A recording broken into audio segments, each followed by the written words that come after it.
সেগুলোর ক্ষেত্রে ম্যাটার করে হচ্ছে সাইজটা, চার্জটা ম্যাটার করে না।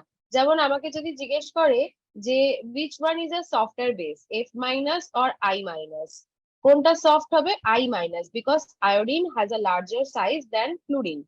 হ্যাঁ, আর যদি জিজ্ঞেস করে যে হার্ড কোনটা, তাহলে অবভিয়াসলি F মাইনাস হবে, because it has smaller size. হ্যাঁ, আর যদি অ্যাসিডের ক্ষেত্রে জিজ্ঞেস করে, তাহলে দুটো জিনিস মাথায় রাখতে হবে, সাইজ আর হচ্ছে চার্জ। যেমন যদি জিজ্ঞেস করে which one is harder acid between say Li plus and K plus, এবার লিথিয়াম আর পটাশিয়ামের দুটোরই চার্জ সেম, কিন্তু লিথিয়ামের সাইজ যেহেতু স্মল, তাহলে এটা হয়ে যাবে হার্ড হার্ড অ্যাসিড, আর পটাশিয়ামটা সেই ক্ষেত্রে সফট অ্যাসিড হয়ে যাবে। ঠিক আছে। আর যদি আবার কম্পেয়ার করে কে প্লাস আর সিউ2 প্লাস এর মধ্যে বা সিউ প্লাস এর মধ্যে, তখন সিউ প্লাসটা সফটার অ্যাসিড হবে because of its larger size and presence of d electrons. আবার যদি কম্পেয়ার করতে বলে Fe3 প্লাস আর Fe2 প্লাস এর মধ্যে, তাহলে Fe3 প্লাস হবে harder acid because of it's greater charge. তাহলে বেসিক্যালি মুখস্থ বলতে দুটো এক্সাম্পল মনে রাখতে হচ্ছে ফর শর্ট নোটস, আর যদি কম্পেয়ার দেয় তাহলে এই লজিকটা মাথায় রাখলেই হয়ে যাচ্ছে, পুরো চার্টটা মনে রাখতে হবে। আমি বলছি যে স্মল সাইজ হলে হার্ড হবে আর লার্জ সাইজ হলে সফট হবে।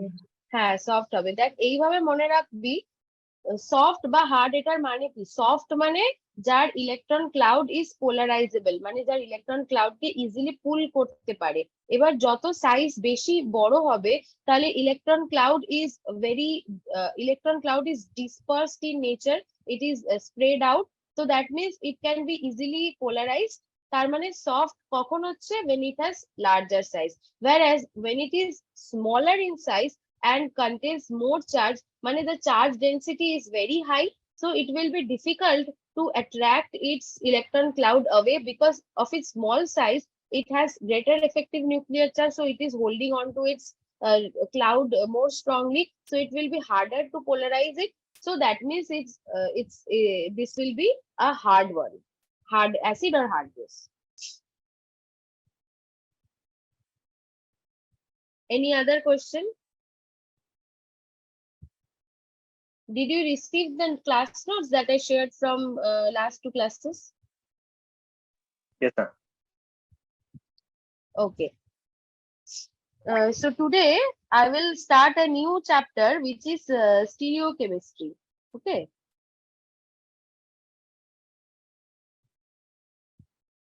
Okay. So I'll be sharing the screen now.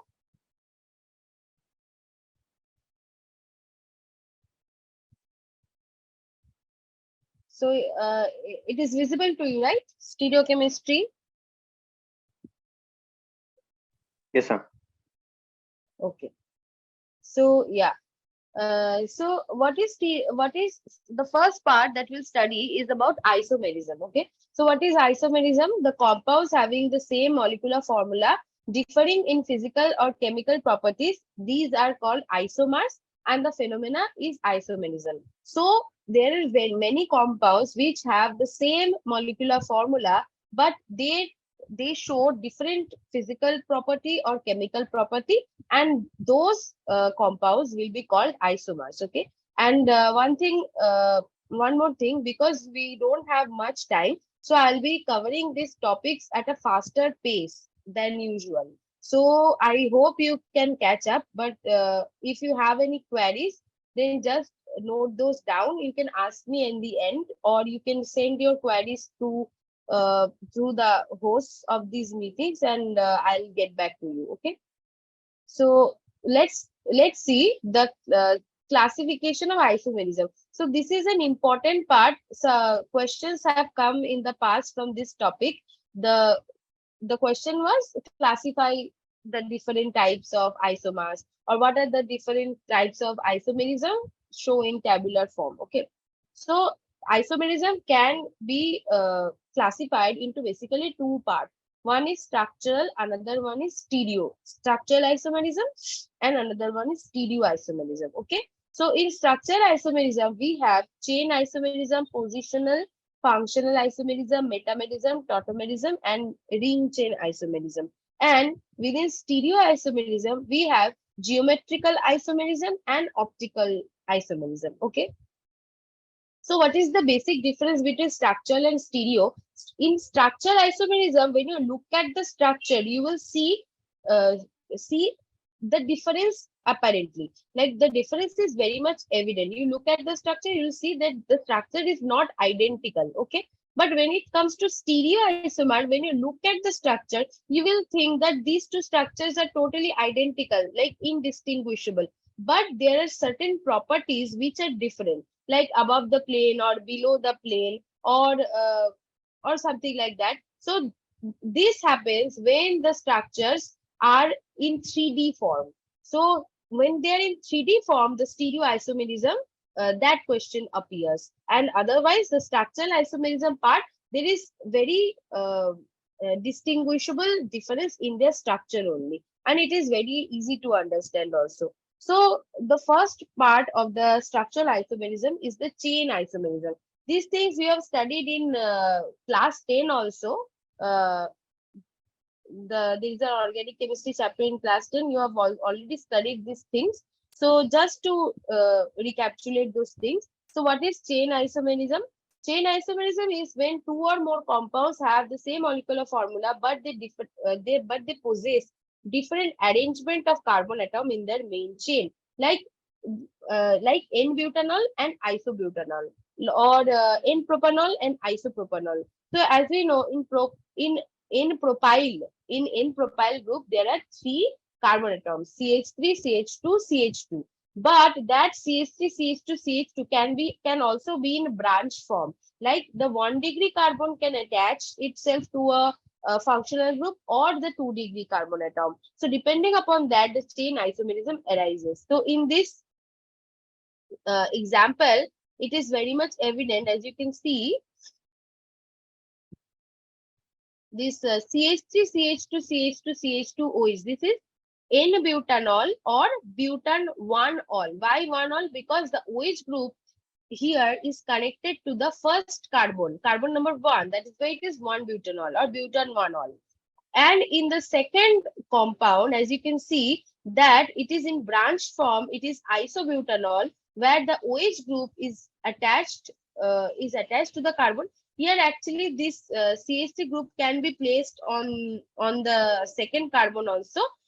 Depending upon that, you have isobutanol and another is secondary butanol.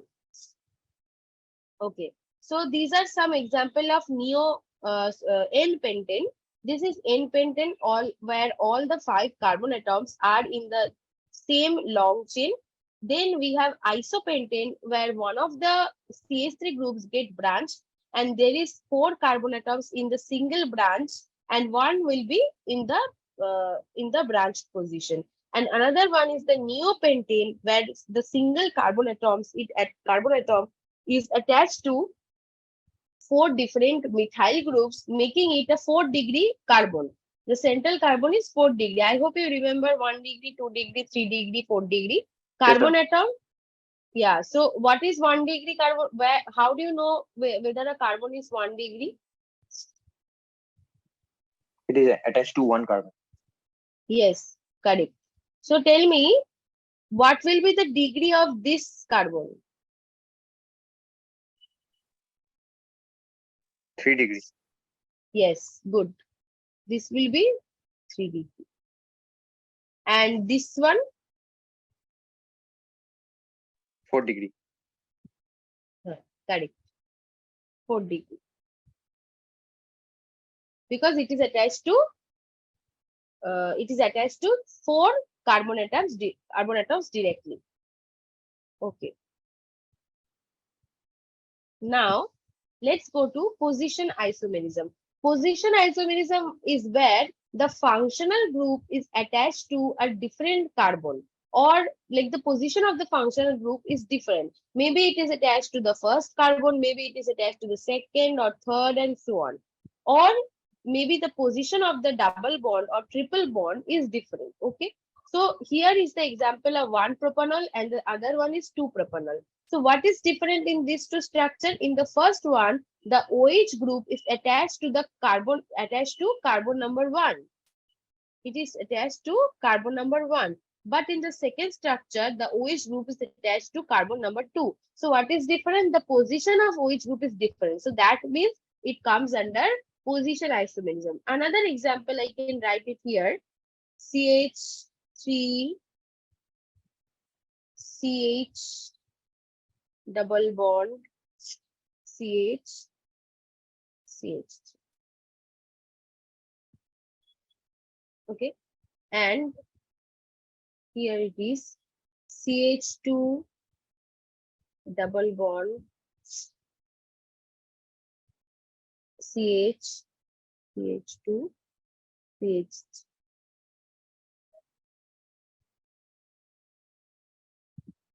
Okay. So what are these two structures? The first one is but2 in and the second one is but1 in. So what is different in these two structure? The double bond in the first one is placed between carbon number 2 and carbon number 3. Whereas in the second one, it is placed between carbon number 1 and carbon number 2. So the position of the double bond is different in these two structures, which makes it which makes these two positional isomers. Okay. Okay. Next is functional isomerism. This is a bit important because functional isomerism will occur between two different functional groups. Okay. But remember, it cannot happen between any two arbitrary functional groups. For example, ethanol and the examples here are ethanol and dimethyl ether. So the first one is a hydroxyl group, and the second one is a ether functionality. Okay. So one is alcohol, another one is ether. So the functional isomerism can only exist between alcohol and ether, but between alcohol and aldehyde, it cannot exist. Between ether and between ketone or carboxylic acid, it cannot exist. It can only exist between an alcohol and an ether. Similarly, functional isomerism exists between aldehyde and ketones.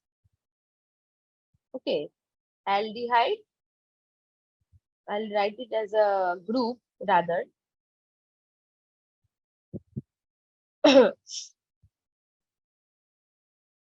CHO, aldehyde, and CO.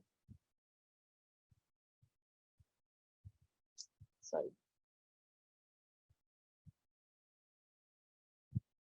CO.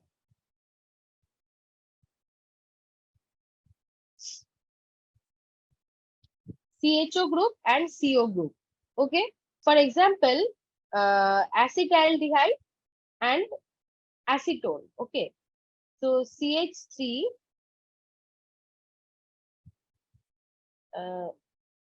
CH2, no, not acetaldehyde, propanaldehyde. CH3, CH2, CHO, and another one is CH3, CO, CH3.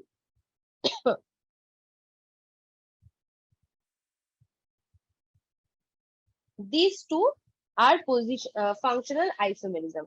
So first one is propanaldehyde. Okay, and the second one is acetone, also known as propanone. So you can see that the molecular formula is exactly the same, right? If you count, there are 3 carbons, 6 hydrogens, and 1 oxygen in both of them. So that means the molecular formula is C3H6O for these two structures. But in the first one, there is an aldehyde functionality, and in the second one, there is a ketone functionality. So that makes these two functional isomers. Okay. Okay. Just remove this part. So what kind of questions may come from this part?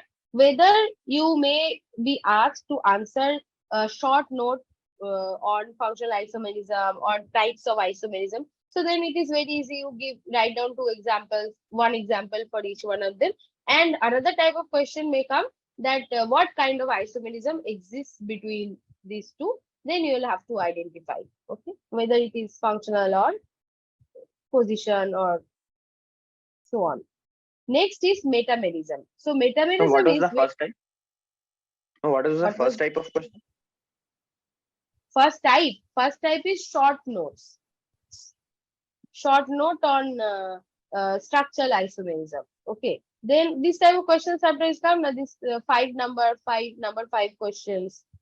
So then you'll have to write down the examples of different types of isomerism, chain isomerism or position isomerism, and so on.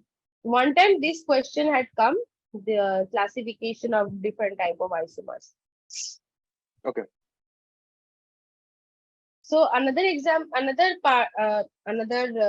of isomerism is metamerism. So in metamerism, what happens is two or more compounds have the same molecular formula and same functional group, but they possess different type of alkyl group attached on both sides. Okay.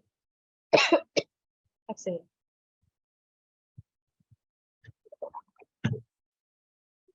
For example, this is a structure of these are ether functionalities, right? Oxygen, you know what ether functionality looks like. Ether is ROR. How do I? So, yeah, so alkyl groups on both sides of the oxygen atom, right? So in the first structure, it is 1-methoxypropane. So it is ether functionality in which one end there is the methyl group. On one end of oxygen, there is a methyl group, and on the other end of this oxygen, there is a propyl group, CH3, CH2, CH2 group. So one end there is one carbon, and on another end there are three carbons. Okay. Let's go to the second structure. In the second structure also, one end there is one methyl group, and on the other part there is a isopropyl group. So what is different? In the first one, there is a N-propyl group. This is N-propyl.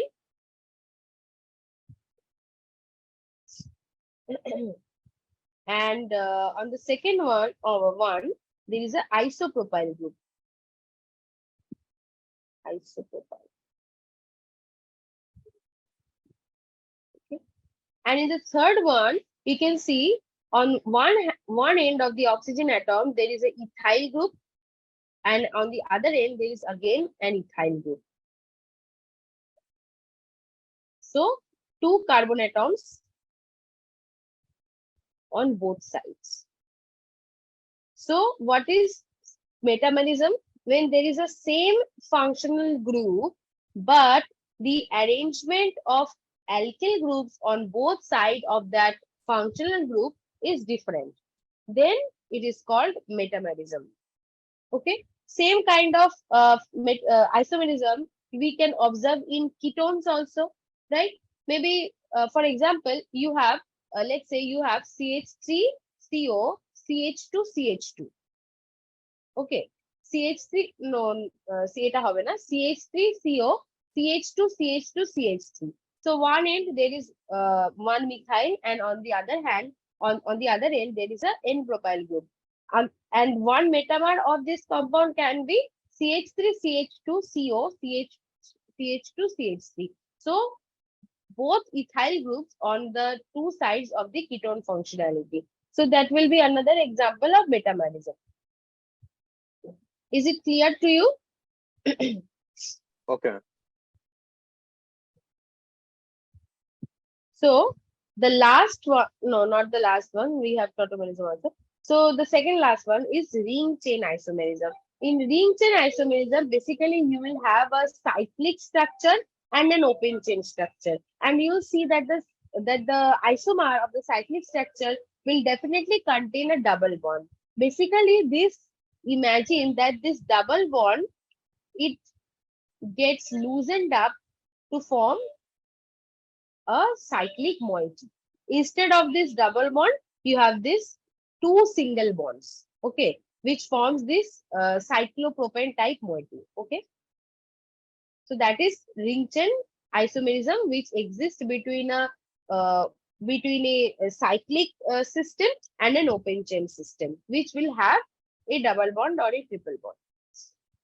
Next one is tautomerism. Okay, what is tautomerism? It was found that certain compounds uh, tend to be in a dynamic equilibrium with its counterpart. Okay, it was actually first observed with a compound named ethyl acetoacetate. Okay, so it was found that at any moment when it was tested, it was chemically tested, it was found that it gets converted into another form of it in almost 50% or 60% ratio. And at all time, you will find that there is 50% of the ketone isomer and 50% of the enol isomer. So from there, the phenomena called tautomerism, uh,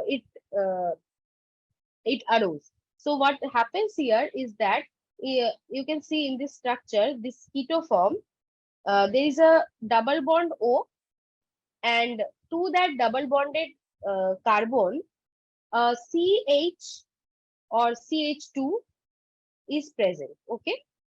So the minimum criteria for tautomerism is the presence of an alpha carbon.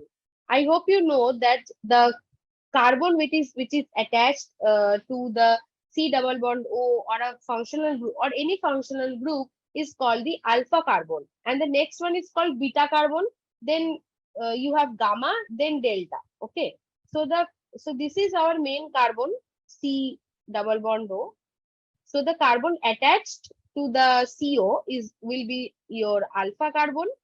Okay, and all the hydrogens which are attached to that carbon, that alpha carbon, they are also called alpha hydrogens. Okay, so the minimum criteria for tautomerism to take place is the presence of an alpha hydrogen. Okay, so what happens is if there is a alpha hydrogen, this hydrogen, okay, can get collapsed, and this, when it collapses, a double bond will form, which in turn will open up this CO double bond and bring O minus on this oxygen. That O minus will now capture that released H and become OH. Okay. So basically what happened is the alpha hydrogen traveled from the alpha carbon to the oxygen. Okay. And in turn, it became OH, and a double bond gets formed between these two carbon atoms. So from keto, it becomes enol. Why is it called enol? We know that double bonds, they are called en, right? And you know that alcohol, they are called ol, ol all. So together they are enol. Okay, enol functionality. Do you understand this part? Yes, ma'am. Okay, wait.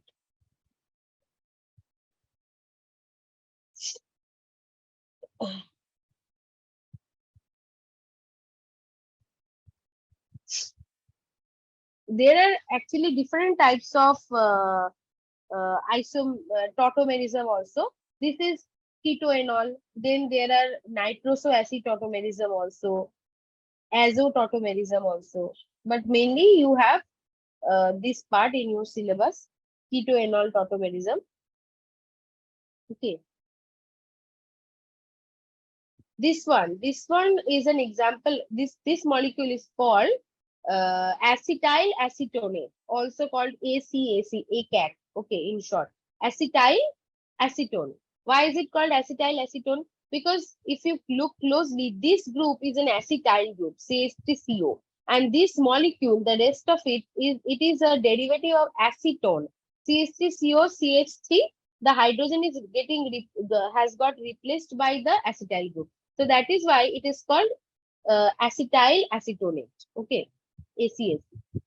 Now, in this molecule, a very interesting phenomena occurs. This molecule actually almost completely exists in the enol form. As you can see in this reversible sign, that the forward reaction is the forward arrow is longer, which suggests that the forward reaction is more prominent or predominant.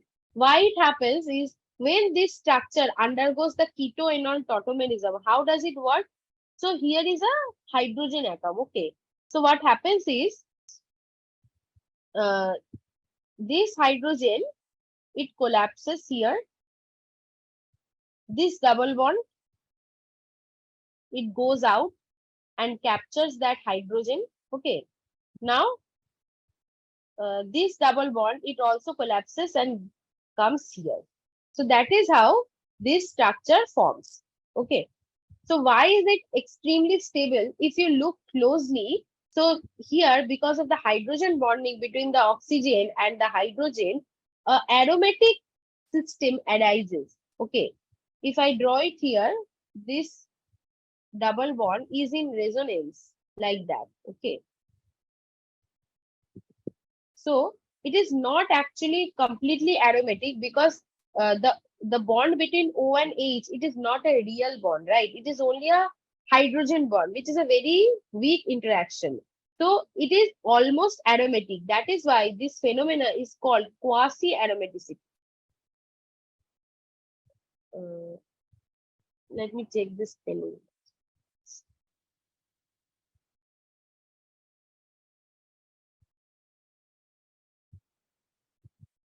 Quasi-aromaticity.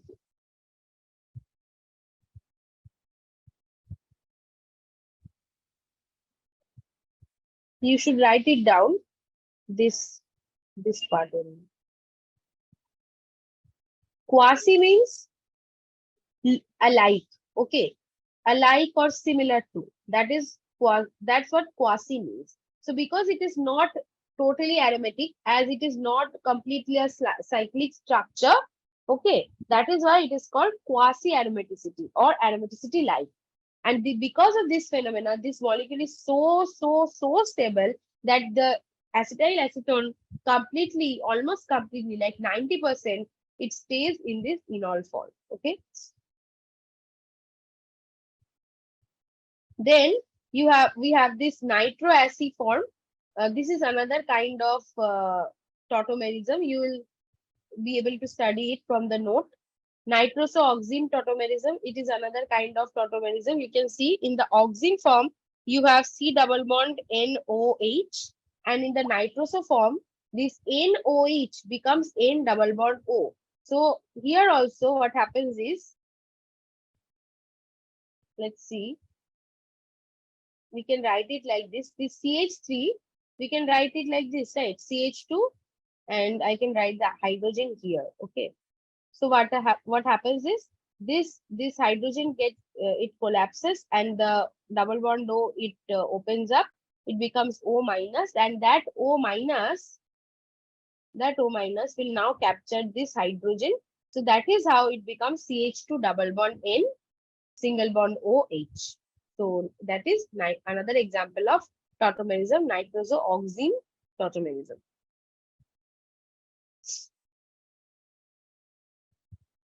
Okay. So these were all the different types of structural isomerism. Now we'll get into stereoisomerism. Stereoisomerism is when the molecular formula is same, chemical structure is also similar, but different arrangement of atoms and different property or characteristics of the different configurations. This is called stereoisomerism. Okay. So what is within stereoisomerism? We have one is geometrical isomerism and another one is optical isomerism. So what is geometrical isomerism? Geometrical isomerism exists in double bonded systems. Okay. So here we have cis-2-butene and trans-2-butene. What is cis-trans? In the first structure, as you can see that across the double bond, you can see that both the hydrogen atoms are on the same side. Similarly, both the methyl groups are on the same side. Okay. So that is why it is cis form or Z form. Okay. But when across the double bond, similar groups are on the different sides, then it becomes trans. We can see here that methyl groups are on the different side, hydrogen atoms are on the different side of the double bond. That is why it is called trans butene or e-butene. Why we are saying that these two structures are different? It is because double bonds are rigid. Okay, remember that single bonds are non-rigid. You can remove molecules across a not remove, sorry, rotate molecules around single bond. A single bond can easily rotate, but a double bond is rigid. You can rotate the entire molecule. You can rotate this entire molecule upside down. So in that case, the hydrogen atoms will still remain on the opposite side. But you cannot fixate this one carbon atom and just rotate the other carbon atom to bring the methyl groups on the same side. You cannot do that because double bonds, they are rigid. If they move, the entire molecule will move or rotate. You cannot just restrict one carbon and rotate another carbon. Okay, that doesn't happen. So that is why these two are different structures, and the because of these arrangements, we observe different physical properties. Okay, different chemical properties as well. That is why they are called isomers. This is already written here. So let's look at the properties. Okay, different physical and melting, different physical property like melting point, boiling point, dipole moment. These are all a consequence of these isomers. They have similar but not identical chemical property. Okay, let's see in this example. So this one is maleic acid. As you can see, both the COOH groups are on the same side. So this is the cis maleic acid. When we heat it, it actually loses water. So from these two COOH, a water molecule, water is H2O, right? So OH and H, it loses, it gets released, and in turn, this anhydride can form. Okay, so what happens when you heat maleic acid? It produces maleic anhydride by losing a molecule of water. But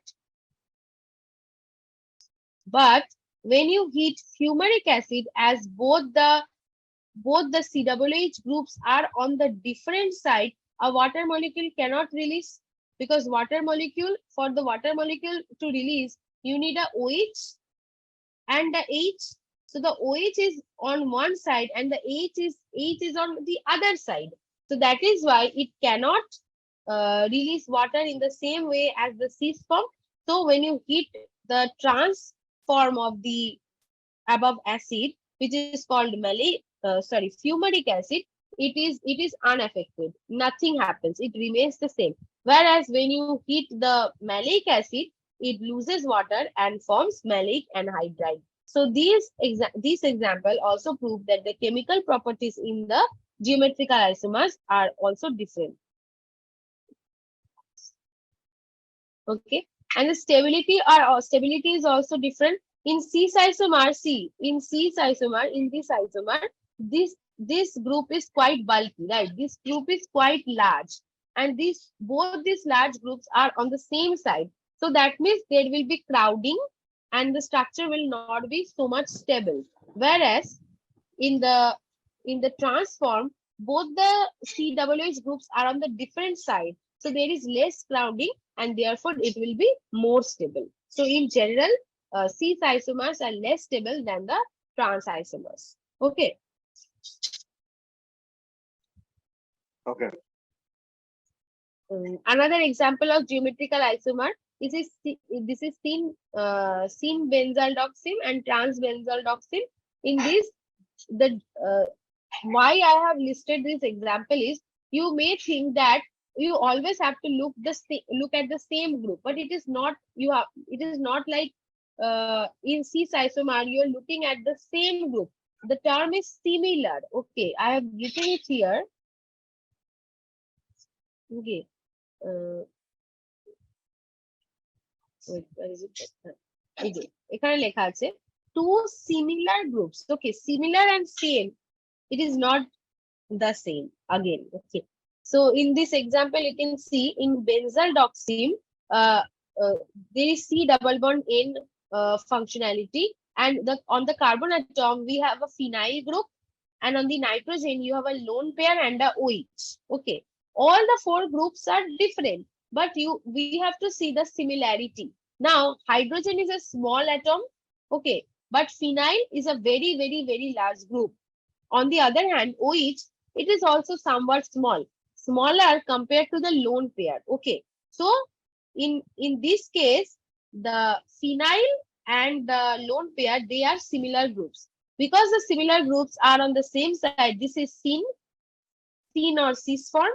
And on the other hand, where the phenyl group and the lone pair, two bulky groups, are on different side, it is called trans form.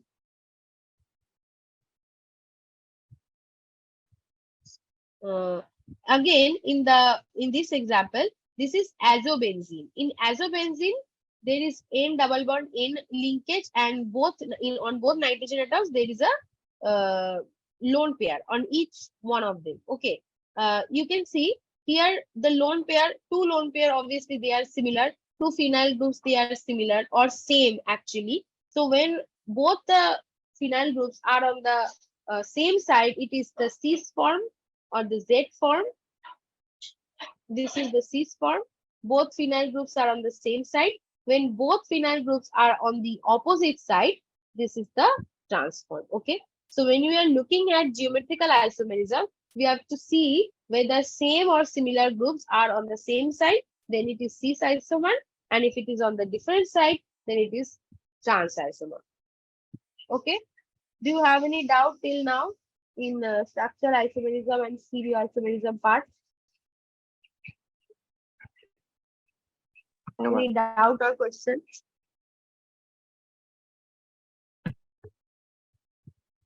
নেই তাই তো? Okay, so I'll go to the next class note then.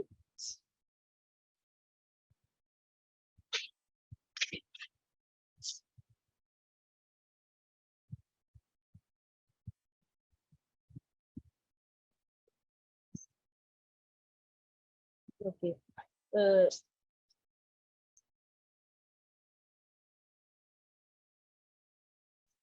Okay, so you can see the part 2 right now on the screen. Am I right? Part 2? Yes, Is it visible? Okay.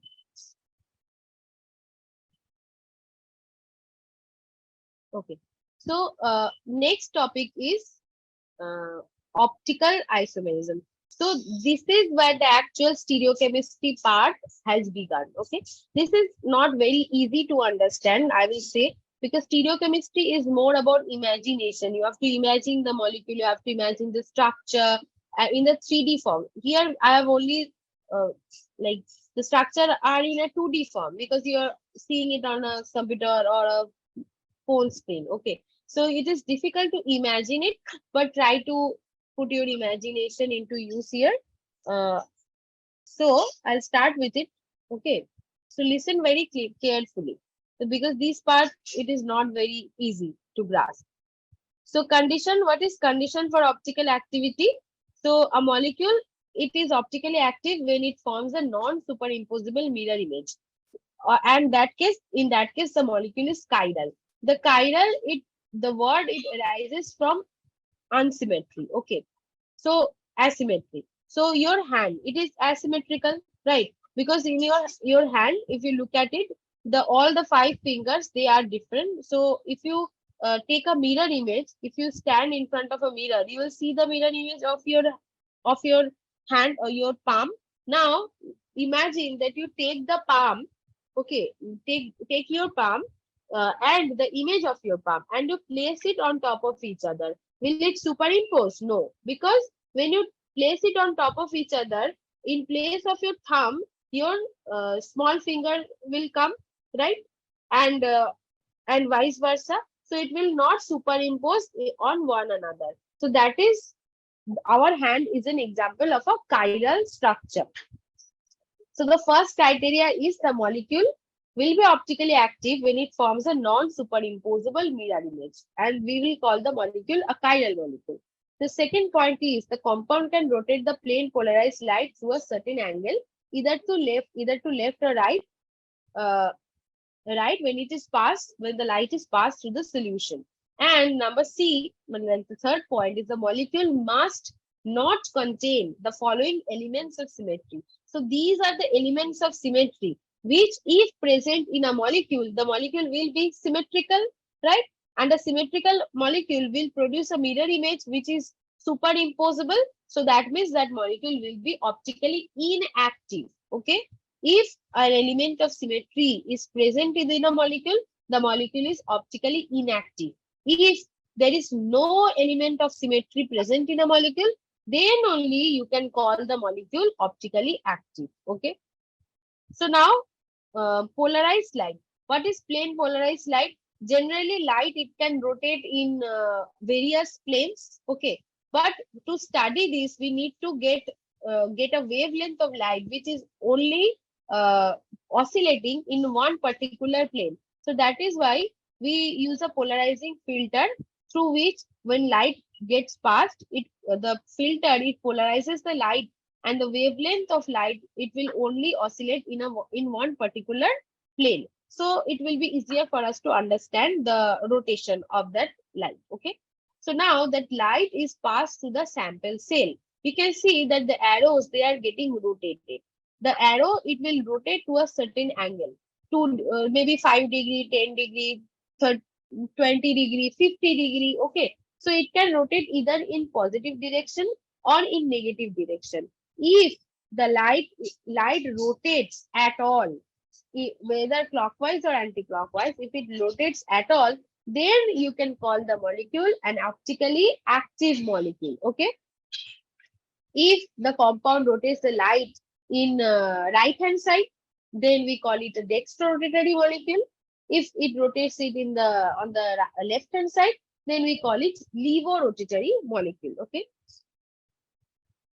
So the rotation of the plane, it depends on various factors like concentration, temperature, wavelength, etc. Next we have O. This question had come once in the semester, the condition for optical activity, where you had to write down all these things. Okay, condition for optical activity.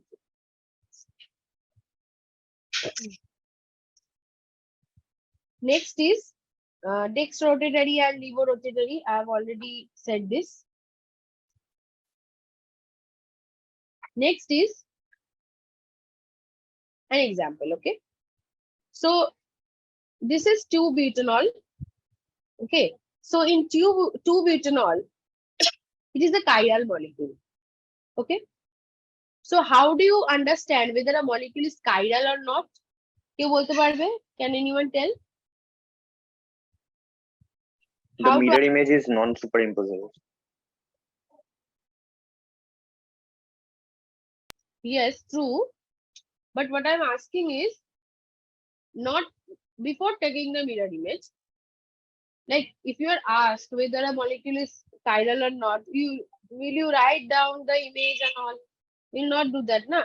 Just by looking at it, looking at the carbon, how can you tell that the carbon is chiral or not? This carbon.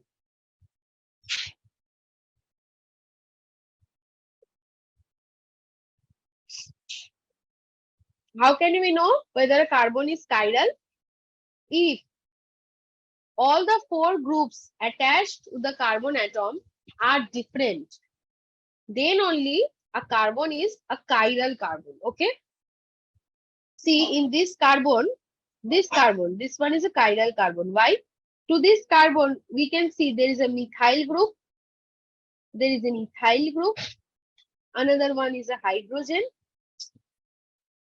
Another one is a hydrogen. And the 4th one is OH. So as we can see that the carbon contains all 4 different groups attached to it. So that means this carbon is a chiral carbon, and you can say that the molecule will be optically active. Okay. So in general, when there is a chiral center, present in a molecule, the molecule becomes optically active. Okay. In this case, if you see the mirror image, now you take this molecule and put it on this mirror image. Will it get superimposed? No, right? Because in the left hand side molecule, on the right side you have HOH, but on this molecule on the right side you have CH3. Okay, so this molecule will not get superimposed, so that means it is optically active. Okay. Next is racemic mixture or DL mixture. So what is racemic mixture? A mixture which has equimolar portion of both D and L isomer, then it is called a racemic mixture. For example, this butanol. If you have a solution in which you have 50% of L-butanol, 50% of D-butanol, then it will be a racemic mixture, and it will also be optically inactive. Why so? Because the L isomer will, let's say the L isomer rotates the plane polarized light by an angle of plus 30 degree. Okay, then the D isomer will also rotate the plane polarized light at an angle of minus 30 degree. So plus 30 minus 30 will cancel out each other and it will become 0. So that means the overall rotation of the light will be null, right? So that means the solution will be optically inactive. So this is called external compensation, and the solution or the mixture is called a racemic mixture. Next, there is the term chirality. When 4 different groups are attached to a sp3 hybridized carbon atom, the molecule is said to be chiral. For example, it is a very easy example. In carbon, all 4 different groups are attached to it: F, I, Br, and Cl. So that's why the carbon is chiral. Next is CN, or simple axis of symmetry. Okay. So now, one second.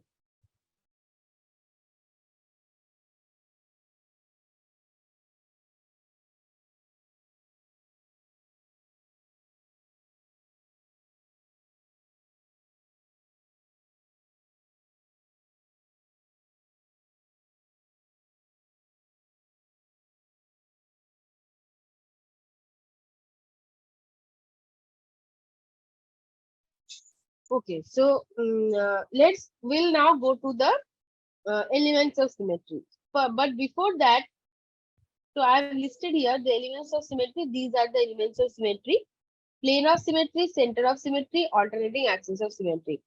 But first, we'll start with simple axis of symmetry, which is CN. Okay. Now remember one thing: the presence of CN, or the simple axis of symmetry, has no effect on the optical activity of any molecule. Okay, like whether if the molecule contains CN, then also it can be optically active or optically inactive. So its presence doesn't mean anything at all. But identifying the simple axis of symmetry is very much crucial to identify the rest of the elements of symmetry. So the first one that we study is the simple axis of symmetry. It is nothing but an imaginary axis through which, if you rotate the molecule through a certain degree or certain angle, it will produce an indistinguishable structure. Okay. So remember, we will always use the term indistinguishable. Indistinguishable and identical, they are not the same thing. Identical means same, exactly the same. But indistinguishable means two structures which are actually different, but you cannot distinguish between those. Okay. So now in this structure, this is what is this structure? This is basically 1,3-dimethyl cyclobutane. Okay, 1,3-dimethyl cyclobutane. So as you can see, this is a symmetrical structure. You can imagine that an axis is passing through the center of the molecule. Okay, and if you rotate the molecule through what angle? Because it is a square, so all the angles are 90 degree, right? So if you rotate the molecule by only 90 degree, this CH3 group will come on this at this position. right? If you rotate it by just 90 degree, if you rotate it by another 90 degree, then that CH3 group will now come at this position, and then the structure that you will get will be identical to the starting structure, right? So what did you do?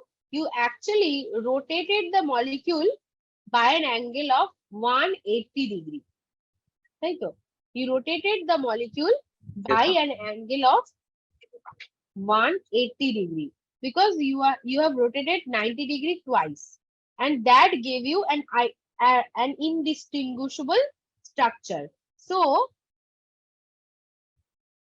C 60 degree, because you can rotate at the most 360 degree, then you will come full circle. So 360 degree by 180 degree, that will be 2, right? So that means our molecule has a C2 axis of symmetry. Okay. So it is actually N. N is 360 degree divided by the angle of rotation, and then you have C2. বোঝা গেল কি? Yes, ma'am. Okay.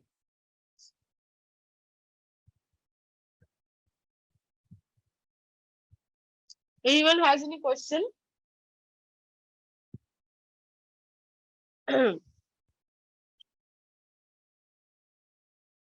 বল, কোনো question আছে?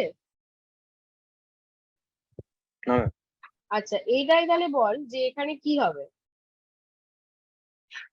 এই মলিকিউলটাতে। This is chloroform. Okay. CHCl3. This is actually chloroform. So try to imagine how you can rotate the molecule so that you can get an indistinguishable structure. How will you rotate the molecule? And to what angle?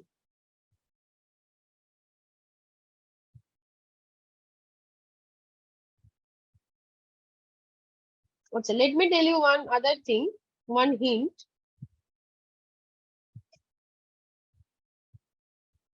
Imagine the bottom. হ্যাঁ বল। Ma'am অ্যাক্সিসটা তো hydrogen দিয়ে pass করবে, হ্যাঁ ঠিক, মানে top থেকে, তো ওখান দিয়ে ঘোরাবো। হ্যাঁ কারেক্ট, এইখান থেকে অ্যাক্সিসটা পাস করবে, তাই তো? এরকম ভাবে, কারেক্ট।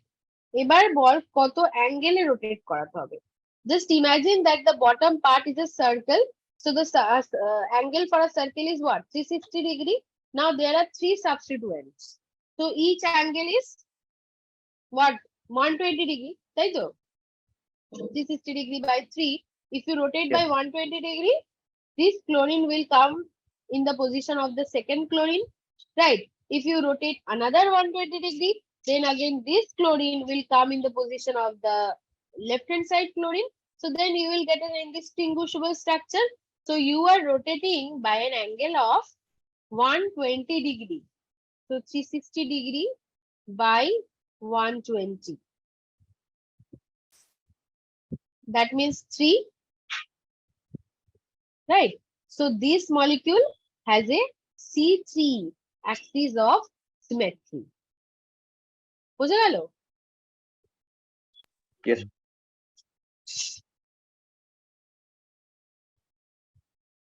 তাহলে what will happen in the case of this molecule? This is cyclohexane.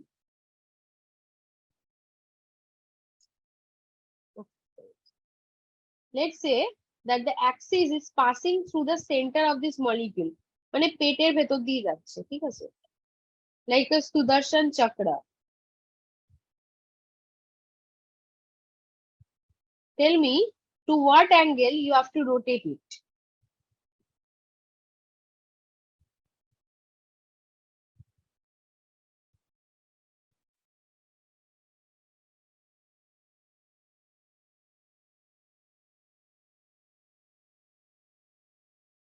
Ma'am সাবস্টিটিউয়েন্টটা কি?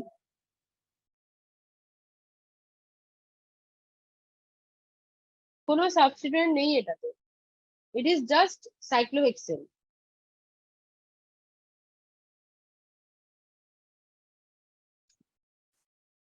মানে এখানে তো হাইড্রোজেন আছে না, এখানে প্রত্যেকটাতেই হাইড্রোজেন আছে দুটো দুটো করে।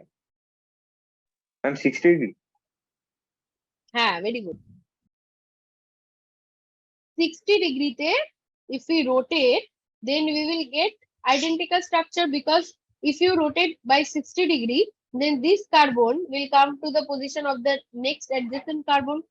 Similarly, this carbon will go to the next adjacent carbon. So that means the axis of symmetry is what? C6, right? হ্যাঁ ma'am. Yeah, because we are rotating by 60°, so 360° by 360° by 60 is 6. But you could have also said that there are more axes of symmetry. Imagine that the axis passes through C1 and C4 like this on the plane of the paper. Okay, imagine that this axis is on the plane of the molecule. ঠিক আছে, and you are rotating it like you rotate the page of a book. If you rotate the page of a book, what happens? You go to the next page, right? So similarly, if you rotate the molecule in by 180°, what will happen? The molecule will flip and go to the opposite side, then like go to this side, right? Like the left hand Yes, side becomes the right hand side and vice versa. So that is another example of simple axis of symmetry, and this one is C2. Okay, so you have C6 as well as C2, and also you have C3, right? Because when you are rotating by 60°, you are getting identical structure. If you rotate by 120°, then also you get the identical structure, or I should say indistinguishable structure, because all the carbon atoms have two hydrogen atoms.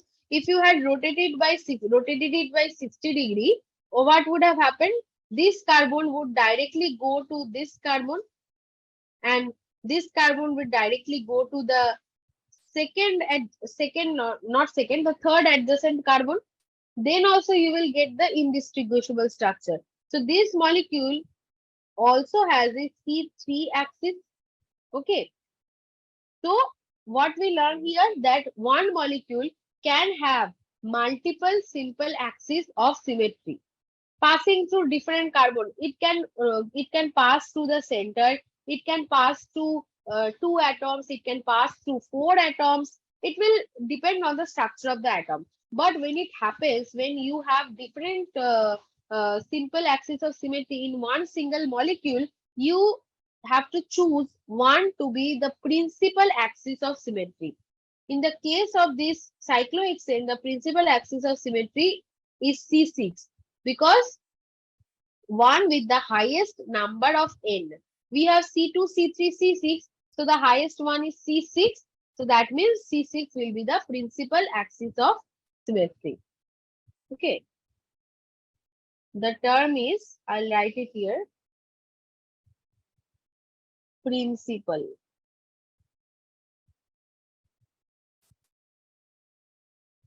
Principal axis of symmetry. Okay.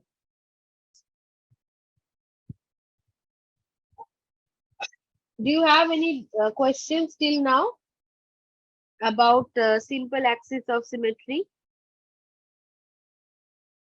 Ma'am আমার একটা doubt আছে। হ্যাঁ বল। Ma'am বলছি, যতগুলো identical substituent হবে, তো ওখান থেকে আমরা অ্যাঙ্গেলটা বার করে নিলাম। তো অ্যাঙ্গেলটা বার করে তাহলে ওটার যে মাল্টিপলটা হবে, that will be the different angles, যেটাতে মানে আমরা রোটেট করতে পারবো। বলছি আছে, তোকে দেখতে হবে যে কত অ্যাঙ্গেলে রোটেট করলে তুই ইনডিস্টিংগুইশেবল স্ট্রাকচারটা পাচ্ছিস, ঠিক আছে? এবার অ্যাঙ্গেলটা কত সেটা বোঝার জন্য তোকে ইমাজিন করতে হবে যে সারফেসটা একটা সার্কেল, ঠিক আছে? সার্কেল, আর কটা সাবস্টিটুয়েন্ট আছে সেটা দিয়ে তুই মনে মনে একটা ডিভাইড করে দেখে নিবি। যেমন স্কোয়ারের ক্ষেত্রে তো কিছুই, স্কোয়ারের ক্ষেত্রে we all know that all angles are 90°, তাই তো? এবার I do an example of chloroform. তো ক্লোরোফর্মে তো নিচটা তো ওরকম দেখতে নয়, বাট তোকে ইমাজিন করতে হবে যে তলাটা একটা সার্কেলের মতো, ঠিক আছে? নিচটা একটা ট্রাইপড স্ট্যান্ড, যেরকম ভিডিও রেকর্ড করার ট্রাইপড স্ট্যান্ড হয় ওটার মতো দেখতে। So you'll have to imagine that the base is like a circle, and in circle there are three substituents.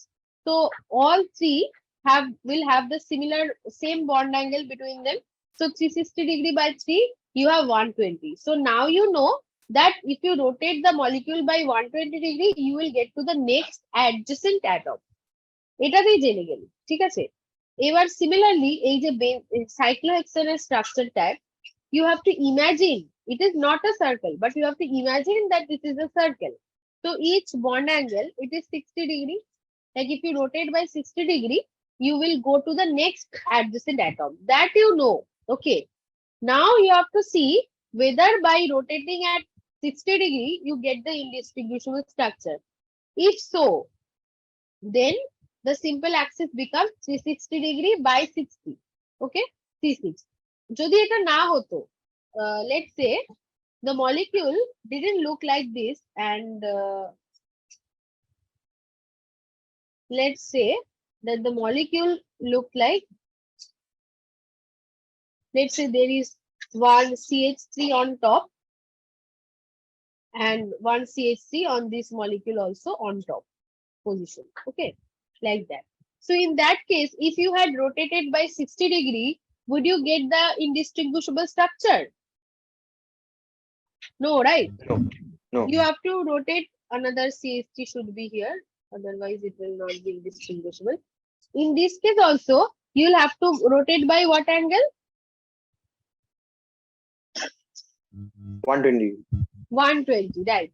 Because if you rotate by 60, you will get to this carbon. If you rotate by another 60, you will go to the third carbon, and then you will get the indistinguishable structure. So in this case, your CN is 360 by 120, and that is C3. Okay. বুঝা গেল? Hello ma'am, হ্যাঁ, ma'am আপনি যে আগের যে ফিগারটা এঁকেছিলেন ওখানে তো একটা জায়গায় C2, C3 আর C6 হয়েছিল। আমরা হ্যাঁ। সবসময় কি হাইয়েস্টটাই নেবো, মানে C6টা নেবো? হ্যাঁ, highest type ঠিক আছে। principal axis হবে। মানে if you are asked যে what are the different axes of symmetry, you will have to mention all of them. Okay, যেমন in this structure there can be a C2 through this carbon, this opposite bonds also. There is another C2. The C2 can pass through these two opposite carbons. Okay, so there are many C2s. There are basically 1, 2, 3 C2s, 3 C2, which passes through the opposite carbon atoms. Again, I'll draw it with another color. 3 C2, which will pass through the opposite bonds. 1 C2 here, another one will pass through these two opposite bonds. Another one will pass through these two opposite bonds. So basically you have 3 plus 3, 6 C2. 3 which passes through the opposite carbon atoms, and 3 which passes through the oppositely placed single bonds. Okay, so total 6 C2s. There is one C6 which passes through the center of the molecule. There is C6 as well as C3. Here also you will get a C2, right? Because you can just turn the molecule upside down. That will also give you a indistinguishable structure. So these are all the symmetry elements present in the molecule. But if you are asked what is the principal axis of symmetry, it will be the one with the highest n number, that is C6. বুঝা গেল? Yes ma'am. Okay.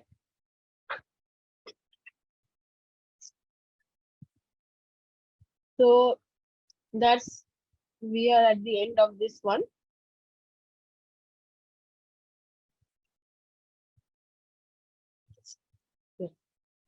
So the next PDF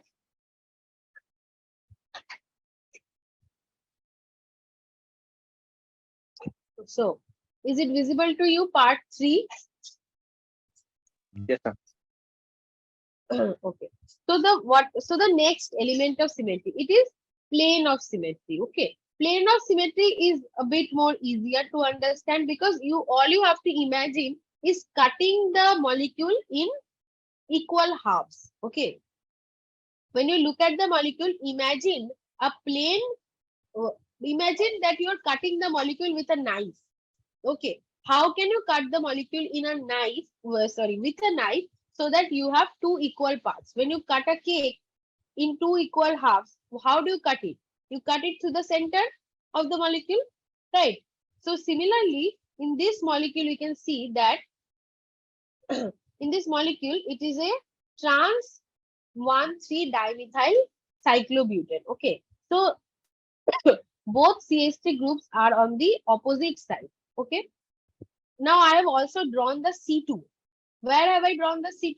To the opposite carbon atoms, right? If you imagine we are rotating the molecule out of the plane of the paper, then this CH3 group, if you rotate the molecule upside down, this CH3 molecule will turn over and go to the bottom side, and the one which is on the bottom side right now will go to the top part of the molecule. So you will get an indistinguishable structure. So this molecule has a C2 which passes through this opposite carbon atoms. Okay. Now we find the plane of symmetry. So now it is very easy to understand how can you cut the molecule in two equal halves. If you had cut the molecule through the C2 only, you will not get two equal halves, because on one side the CH3 molecules is on the top part, and on the other side the CH3 molecule is on the bottom part. So these two parts, this one and this side, these two parts is not identical. Okay, but there is a plane of symmetry which passes through the center of the this CH3 H functionalities. Okay, imagine there is a hydrogen atom. Not imagine, there is a hydrogen atom. Let me draw it like this. Atom. How does an atom look? Atom is looks like a sphere. So you're actually cutting the molecule in half. Okay. When you're passing the plane, this is the plane of symmetry, the black dot line. This is the plane of symmetry. It is actually passing through the center of the carbon and the hydrogens. Okay. And it is cutting the molecule in two equal halves. On one side, there is this carbon, and on the other side, there is this one carbon. Okay. So that is the plane of symmetry which is passing through this molecule. Okay. So the sigma plane, basically it cuts the molecule into two equal mirror image halves. Now sigma plane are of, basically there are three types of sigma planes. First, we'll talk about the two types of sigma plane, which is sigma V for vertical. Okay. What is sigma V? See, sigma V is sigma plane which contains the principal axis. Okay. And sigma plane which is perpendicular to the principal axis is sigma H. H for horizontal. Okay. So that is why determining the C2 first is important. Now, when you have C2, tell me, is the C2 perpendicular or not horizontal? Like, is it perpendicular to the C2 or does it contain the C2? And perpendicular to C2. Yes. So as it is perpendicular, so this sigma plane is a sigma H plane. Okay. বোঝা গেল তো? Okay. Let's see another example of sigma V. So this is chloroform. I just talked about this chloroform structure, where the Cn, here it is C3, right? Because 360 by 120 is 3. So the principal axis is C3. Now you have three sigma planes. I have not drawn the sigma planes here because it was actually getting difficult to draw. It was like মানে এটার একটার উপর একটা, it was getting superimposed actually. So I didn't draw it here, but I'll draw it here now. So the sigma plane, they are actually passing through each HCCl bond. So I'll draw one sigma plane like this. Okay. This is the sigma plane. This is the plane. Okay. Just imagine you have a tripod stand. There are 3 legs of the tripod stand and one top part. Okay. And you're cutting it with a knife or with a plane. How is the knife moving? The knife moves through the top part, in the tripod stand, the top part which holds your phone actually. So the knife moves to the top part, it cuts it in half, and then it passes through one of the 3 legs. Okay. So there is one sigma plane which passes through the HCCl bond like this. There will be another sigma plane which will pass through the other HCCl bond like that. Okay. And there is a third one which will pass through the other HCCl bond, which is very difficult to draw in the 2D structure. But I hope you can understand that there are 3 sigma planes which passes through each HCCl bond. So in this molecule, we have 3 sigma V. Why it is sigma V? Because you can very clearly see in here that this sigma plane is actually containing the C3, right? The C3 is actually passing through the entire sigma plane. So that is why it is sigma V. It is not perpendicular, right? So that is why it is sigma. Is it clear to you? Yes. Okay. So let's do an example. Okay, so tell me, in this molecule, how is the sigma plane moving? Like where can you cut the molecule so that you have you have 2 equal mirror halves?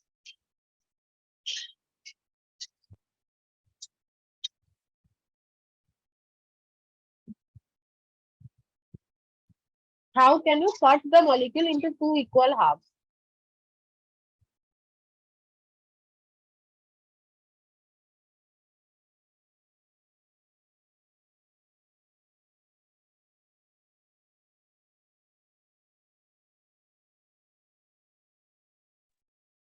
Tell me, it is very easy though.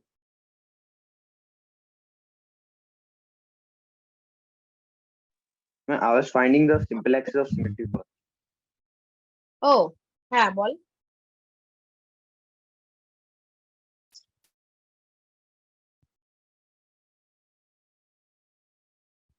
Where does the simple axis of symmetry lie in this case? Just imagine, try to use your imagination that how can you rotate it? You can rotate it anyhow you like. You can rotate it upside down, you can rotate it clockwise, anti-clockwise. You can rotate it like a page of a book.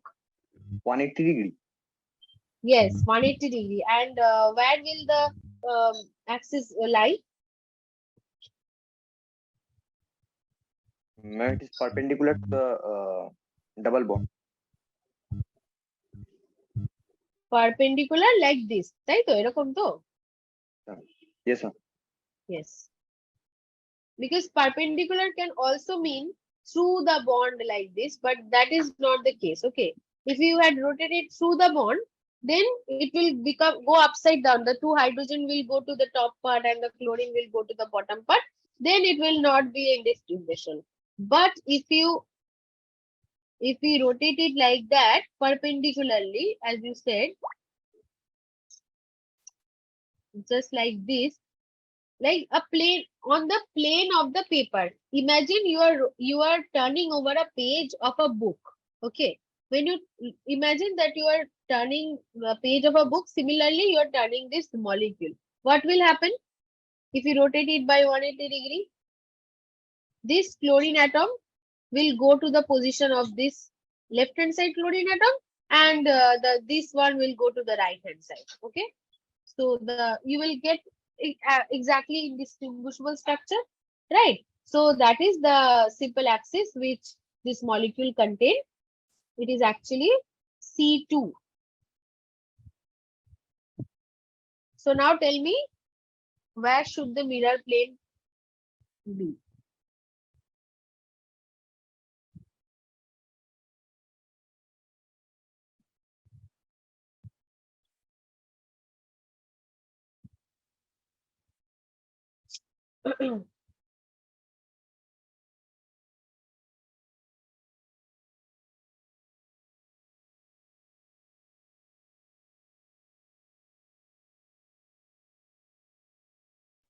কিরে বল, এটা তো খুব সোজা। Mirror প্লেনটা কোথায় হবে? 1 sigma কিছু শোনা যাচ্ছে না। 1 sigma v 1 sigma v কোথা থেকে কোথায় যাবে, মানে কোথা দিয়ে পাস করবে?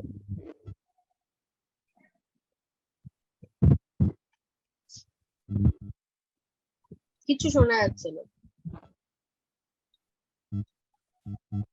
বন্ড থেকে তো পাস করা তো যাবে না।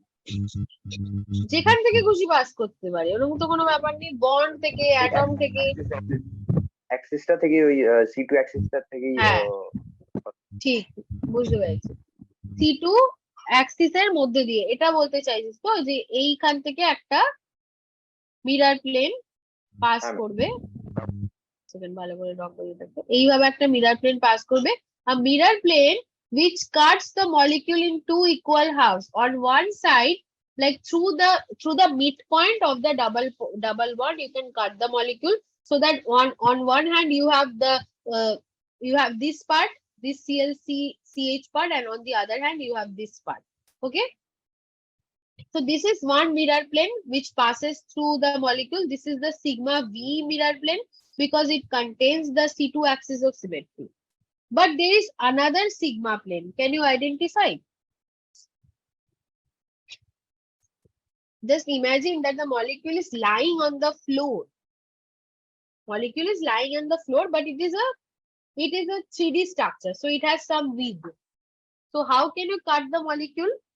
There is another plane through using which you can cut the molecule in two equal halves. Along hydrogen and chlorine. Yes, very good. Along the hydrogen and chlorine. Like this plane is actually called bread slice. Okay, it is actually called bread slice because how do you put butter on bread? Yeah, so you put it on you put it on the bread slice on the middle part, right? And you put two breads and there is butter in the middle of two bread slices. So similarly, the molecule can be cut into two equal, like we say that two equal bread slices, like that. If you pass the mirror plane through this HCl groups. So to draw it, we actually draw it like this, just dotted lines on both ends to show that the mirror image, the mirror plane is actually passing through all the atoms, through the midpoints of all the atoms. So it is basically cutting all the atoms in equal halves. The chlorine atoms, the hydrogen atoms, all the carbon atoms, they are being cut in equal halves, top and bottom part. So this is another sigma. So this molecule actually will contain 2 sigma V. Okay, because this sigma plane will also contain the C2. That is why it is also sigma V. Hope it is clear to you. এটা sigma V কেন হচ্ছে? হ্যাঁ, এটা কেন sigma V হচ্ছে? হ্যাঁ হ্যাঁ, কেন কি দেখ, এইটা তোর সিগমা প্লেনটা ধর এরকম, ঠিক আছে, এটা তো মাঝখান দিয়ে যাচ্ছে, আর C2 টাও তো এরকম ভাবে যাচ্ছে। তো C2 টা তো সিগমা ভির মাঝখানে রয়েছে তো পুরোটা, তাহলে তো এটা সিগমা ভি হবে।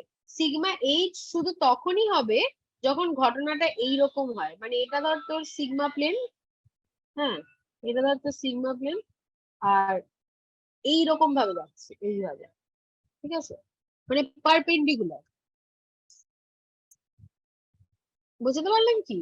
মানে ধর এটা যদি ধর এইরকমই এই যে সিগমা প্লেনটা রয়েছে, যদি যদি C2 টা এভাবে পাস করতো, মানে through the mid point of this plane, এরকম ভাবে যদি পাস করতো, তাহলে কিন্তু this C2 is not getting contained within the sigma plane, it is rather perpendicular, এখানে একটা perpendicular হচ্ছে, তখন এটা হবে সিগমা ইঞ্চ। ওকে, আচ্ছা,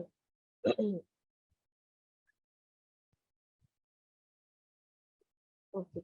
So the next one is alternating axis of symmetry. It is a bit complicated because it combines both Cn and sigma. Okay. So what is it? A molecule is said to have an alternating axis of symmetry Sn of n-fold if rotation of the molecule about the axis by 360 degree by n followed by the reflection through a plane perpendicular to this axis produces an indistinguishable structure. তো এই এক্সাম্পলটা দেখলে আশা করি বোঝা যাবে। তো এই এক্সাম্পলটাতে দেখ, so there are 4 methyl groups on each of the carbon atoms, all in trans position. Okay, now we have rotated this molecule by 90 degree at first. Okay, we have rotated this molecule into this molecule by 90 degree. So see, all the carbon atoms have changed their position in this case. Previously it was like, see, 1 2 3 4. Now 1 has come in place of 2 here. 1 has come in place of 2 and 2 has come in place of 3. 3 has gone to the place of 4 and 4 has gone to the place of 1. So it happened because we rotated the molecule by an angle of 90 degree. Now we have to take a mirror image of that plane, a mirror which is placed perpendicular to the plane, to the axis of symmetry. Because this Cn, it passed through the center of the molecule, we have taken the mirror image, mirror plane which is at the bottom of the molecule. So imagine that you have kept the mirror plane at the bottom, or let's say at the top of the molecule. Okay, so now when you take the mirror image, what will happen?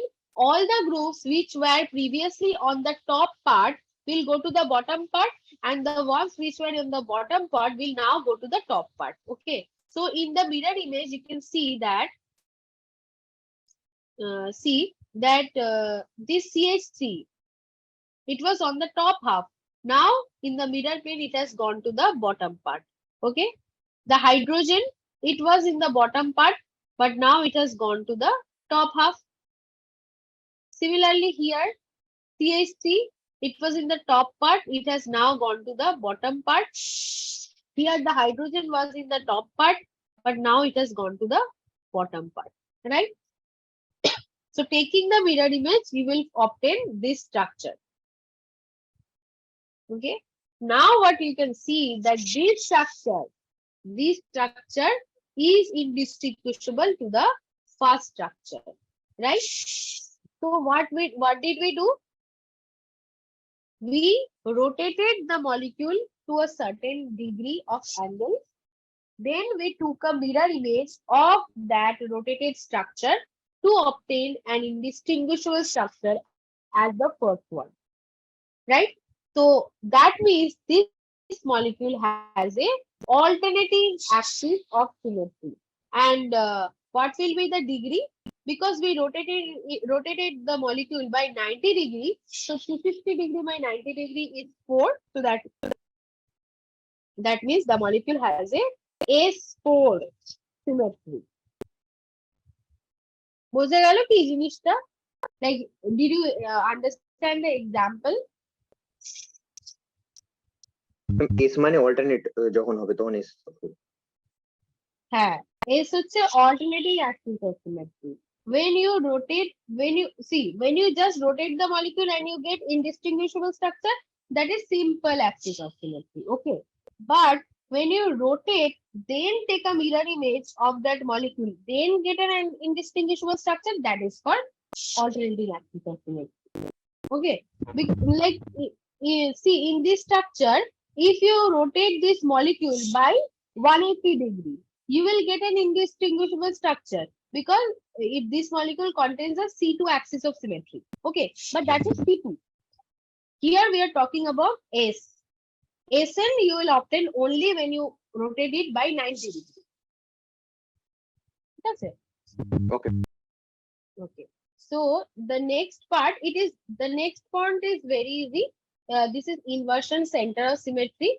So you will just have to imagine a point at the center of molecule, and you will have to extend lines through the center, through that imaginary point. If you obtain same groups on the opposite side of that imaginary line, then the molecule is said to have an inversion center of symmetry.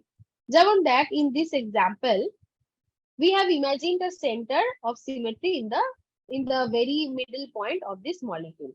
Now we have extended lines on the opposite end. Okay.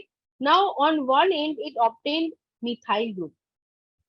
Now we are going to the opposite end. We again got a methyl group. Okay. Check. Next, we went to this side. We obtained CWH. We went to the opposite side. We again obtained a CWH. Again check. Similarly, on this side you get H.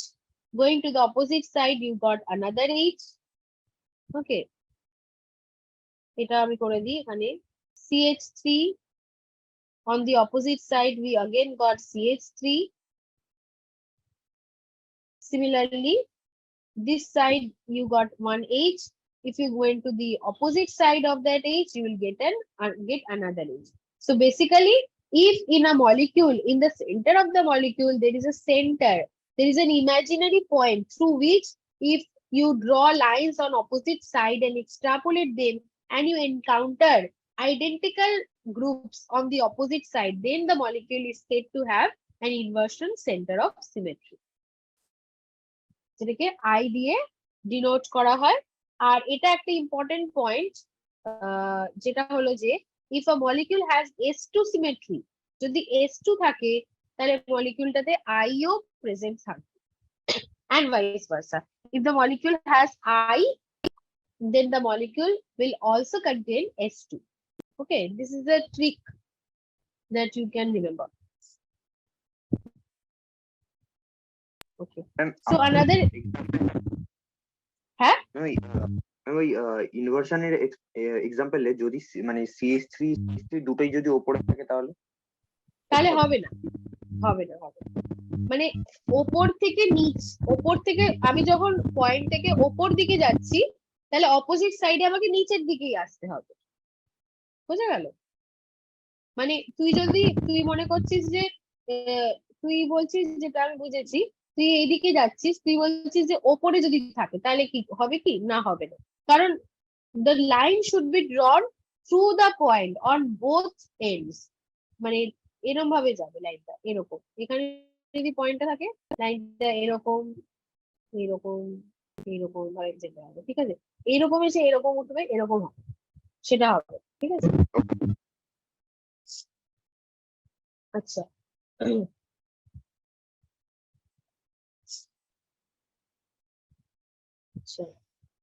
এইটা হচ্ছে আরেক ধরনের sigma, which is called actually sigma d.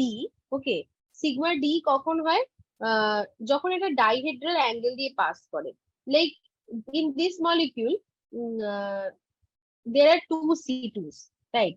One C2 which passes through the center of the molecule, and another C2 which passes through the opposite bonds. Okay. Now, there are two sigma planes which actually passes through the bisecting point of two C2s. এরকম যদি হয় তখন সেটাকে বলা হয় sigma d. যাকে এখানে লেখা আছে, sigma d is the sigma plane of symmetry which passes through the bisecting point of two C2s. Okay. এই দুটো C2 bisecting point থেকে it is passing, that is why it is called sigma d.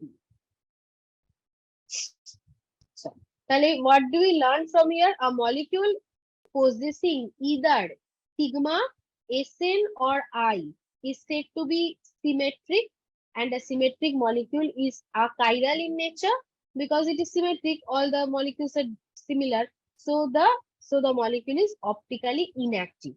So if you are ever asked, এরকম টাইপের question আসে which of the following molecules are optically inactive and which one are optically active. Okay. Then what we'll have to look for? You'll have to look for either sigma or SN or I. See, it is very easy to look for sigma. It is very easy to look for I. If you notice even one sigma, you can say that this molecule is optically inactive. Okay. And if this molecule contains none of these symmetry elements, no sigma, no I, no SN, then we can call the molecule optically inactive. Optically active. And if the whether the molecule contains CN, the simple axis of symmetry, whether the molecule contains CN or not, it doesn't matter. Okay. So actually, I'll stop till now. From the in the next class, I'll start from this example. Okay. And any question from this part from today's class?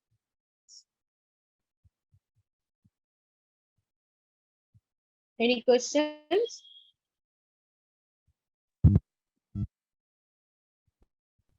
এই নোটটা হ্যাঁ বল। এই নোটটা আজকে share করে দিতে পারবে? হ্যাঁ, নোটটা আমি শেয়ার করে দিচ্ছি। আজকে 3টে নোটস মানে 3টে নোট থেকে করালাম। তো আমি I'll share all 3 notes with you and just go through these questions. If you have doubts, then you can ask in the next class. Okay. Okay. So that will be all for today. Okay. Thank you.